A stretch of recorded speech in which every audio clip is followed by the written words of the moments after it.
Goeiedag en baie welkom by hierdie formasiereis. Die doel van hierdie reise is vir ons om te oefen om die woord van die Here in ons lewe in te werk.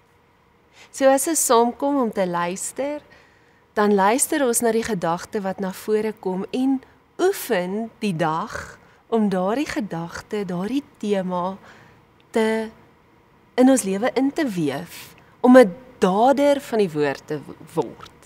Nou die skrif en die idees waarmee ons werk, die uitnodigings wat na ons toe kom hierdie week, is dat die vroeë kerk 'n biddende kerk was.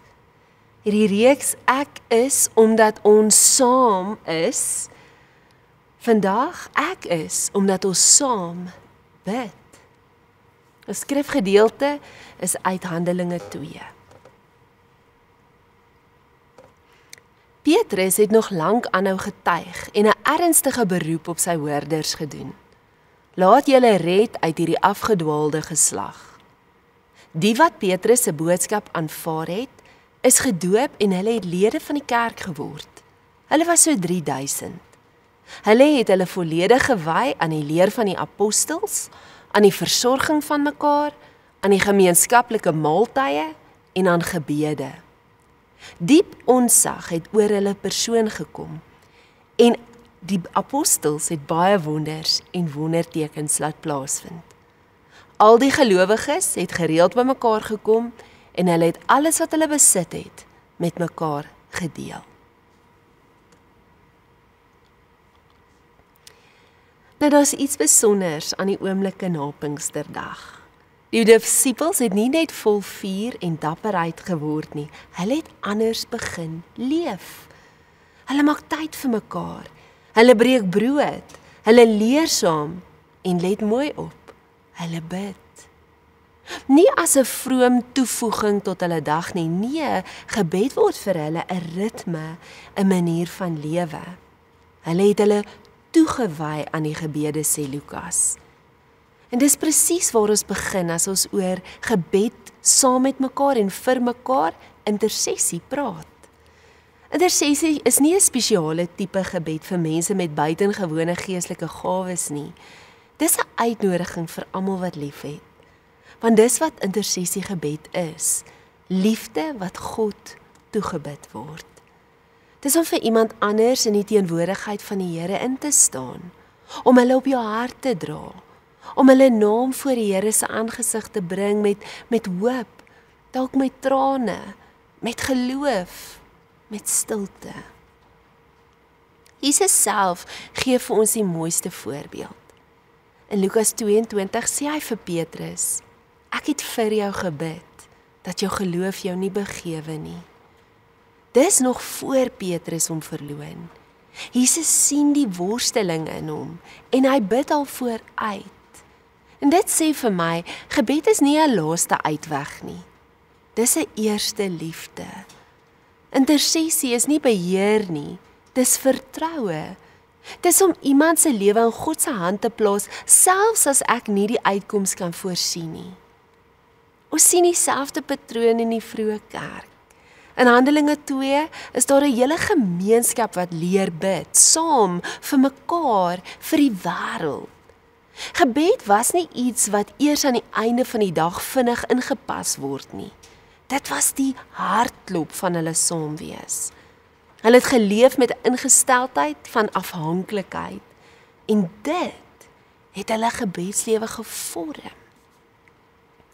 Dallas Willard het dit baie mooi gestel. Hy het gesê gebed is hoe God sy vriende saamnooi in dit wat hy reeds doen. Dis intersessie. Nie om God te oortuig of te oorreed nie, maar om saam met hom te werk. Nie om antwoorde te hê nie, maar om teenwoordig te wees in liefde, in stilte, in hoop en in geloof. Nou dalk vandag, dink aan iemand wat vandag swaar dra. Iemand wat jy dalk nie woorde voor het nie, vir hulle omstandigheid nie. Maar wat jy kan hulle net nie uit jou gedagtes uitkry nie. Dis dalk 'n persoon of dalk is dit 'n nasie, 'n land, 'n skool, 'n organisasie, 'n familie. Skryf hulle naam neer in jou joernaal of op 'n papiertjie. En sê net die woorde: Here, ek bring vir Ellen na U toe. Sit dan stil. Plaas daardie papier of joernaal dalk op die tafel voor jou en maak jou hande oop op jou skoot. Verbeel jou, jy hou hulle naam in jou hande en dat jy dit nou aan die Here gee, so dalk wil jou hande dan lig. En bid eenvoudig, jy hoef nie groot woorde te hê nie. Sê net, Here, wees naby Ellen vandag. Of selfs, Here, ek weet nie wat om te bid vir Ellen nie, maar U weet. Of Here, ek vertrou hom of haar nou in U hande. Laat die Gees jou lei. Dalk herinner hy jou later om vir hulle 'n boodskap te stuur of om die Here te vra om vir hulle te gee wat hulle nodig het. Of dalk wil jy vir hulle uitnooi vir 'n koffie. Want dit is 'n gebed ook in aksie. En dan, as jy jou gebed afsluit, wil jy nie dalk in jou verbeelding sien hoe die Here hierdie papier met die naam, hoe die Here hierdie persoon of omstandighede in sy hande neem nie. Want hy is die een wat gebede beantwoord. Hy is die een wat weet wat nodig is wanneer ons nie weet nie. As jy hierdie praktyk daagliks herhaal, gebeur daar iets met jou. Jou hart begin meer en meer klop in die ritme van liefde. En jou lewe word 'n gebed, word 'n ontmoetingsplek, word 'n ruimte waar ander gedra word, soos Jesus ook ons dra. Mag jy groei in die liefde, groei in meegevoel, soos wat jy groei in gebed saam met ander.